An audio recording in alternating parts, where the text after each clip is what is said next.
เป็นมาโดยปริยายเพื่อผมแพ้ตาสุดเสียใจอับอายภายหน้าหากบ่อยากวันสายตานอกคือว่าบ่บอกข้างอีกบ่ตัวได้ตัวเอาใจดำน้ำผู้หญิงกะน้องอยากสับน้ำให้เป็นตอนตอนโยนลงน้ำคลองให้ปลามันกิน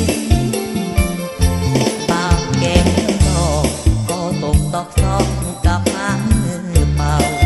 เศษเบื่อหน่ายสาวลาวอับอายเขาคนทั้งแผ่นดินจำใจจำลาบอกปรารถนาผู้หญิงบอกกินก้มหน้าก้าวขึ้นเครื่องบินนั่งน้ำตาลิน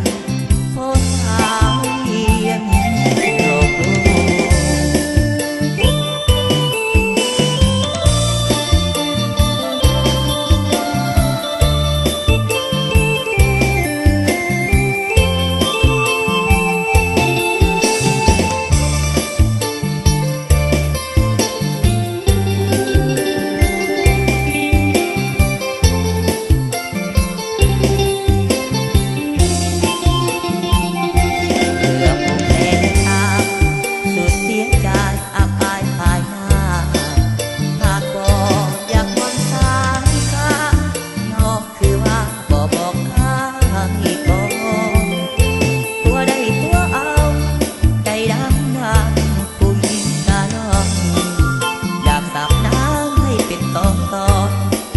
ลงน้ำคลองให้ปลามันกิน